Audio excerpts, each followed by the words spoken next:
Hi, this is Brother Bo greeting my IMG family. And I miss you.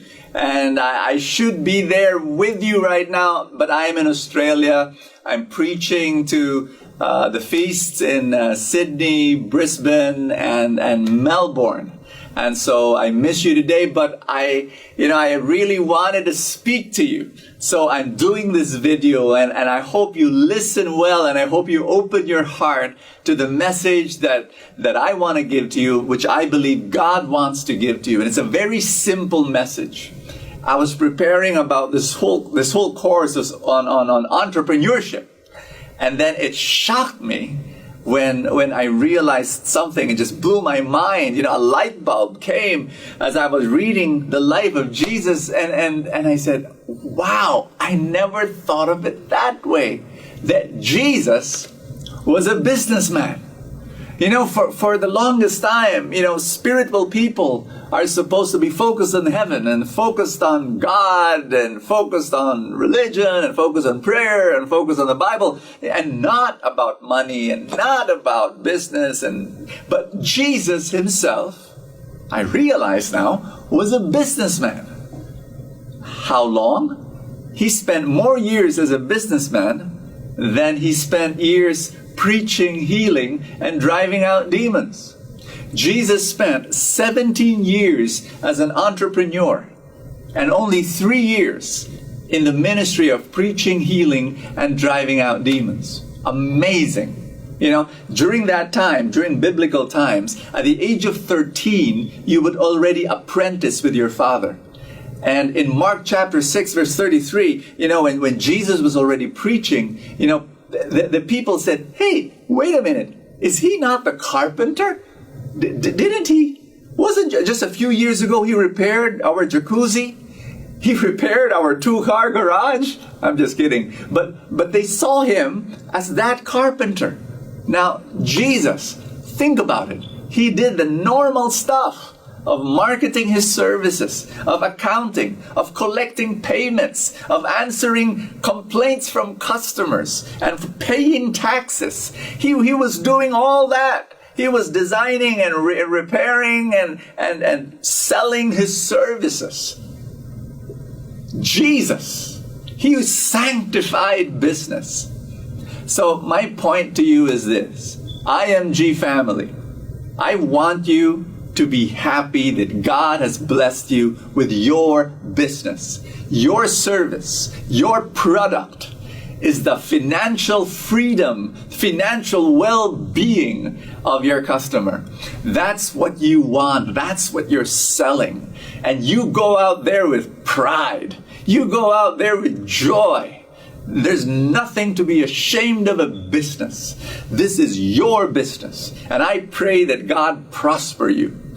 The other thing I want to share with you is this. In a business, there are ups and there are downs. And I'm sure that you've gone through your downs. And the way I want you to look at your downs, I want to change your perspective. King David, before he became king, he was a young man who fought Goliath. And before he fought Goliath, he was but a shepherd. He was a lowly shepherd. Today when you say shepherd, you got this nice, cute, wonderful, nostalgic picture of a guy with broad shoulders who looks like Brad Pitt, carrying a lamb over his shoulder. During that time, they looked down at shepherds. He was the common laborer. He was not very nice, and then he was muddy and dirty and smelly. Anyway, David was a shepherd. And then when he fought Goliath, at least when he volunteered, King Saul said to David, David, that guy's a giant. That guy is huge. That guy's a monster. You're but a kid. Hello, are you sure you want to do this? David said, I fought and defeated the bear and the lion when I was a shepherd. I love that when he said that. You know why? Because you do not win the battle in the battlefield. You win the battle before the battle begins. And so David won over the giant Goliath, not in the battlefield. David won over Goliath when he fought the lion and the bear and defeated them as a shepherd. So when he was a shepherd and he was supposed to guard the sheep, and he saw the lion and he saw the bear, he could have run away. He could have told his father, "Dad, look at this. There was a lion and a bear. We lost a few sheep, you know. I'm not trained to do that kind of a thing." But no, he saw the bear and the lion as training. And here's my message for you. I know some of you are going through some difficult time. Maybe you're going through rejection, and the sting of rejection is taking its toll on you. People that you trusted and people that you respect look down on you and what you're doing. Maybe you're frustrated right now because you want to see growth, but the growth is not happening. Whatever you're going through, here's what I want to ask you to do.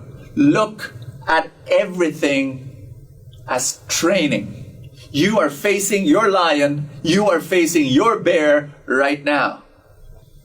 And hey, if you see this as training and you endure and you persevere and you don't give up, it is training you. What? Because the Goliath is coming. And when you're able to defeat the lion and the bear right now, you will have all that you can need to defeat the Goliath. And when you defeat the Goliath, you know what's going to happen? You're going to become king. You're going to become king. Always choose growth over money. And I love saying that. It's a spiritual principle that I live by, and I've been sharing it to people. Because if you choose growth, the money will follow. But if you choose money, the growth will not follow. Make that as a personal mantra, a spiritual principle in your life. Always make that decision. Grow in your personal life. Grow in your intellectual life. Grow in your relational life. Grow in your spiritual life. Grow in your personal spiritual life. Because when you do and you choose growth, the money will follow. See everything as training, because bigger things are going to happen in your life. God's abundance will flow in you like a river. That's my prayer for you. Thank you so much that I'm part of the IMG family, and I greet you with all love and prayer. May more of His love flow in your life. This is Brother Bo Sanchez saying, live a fantastic life.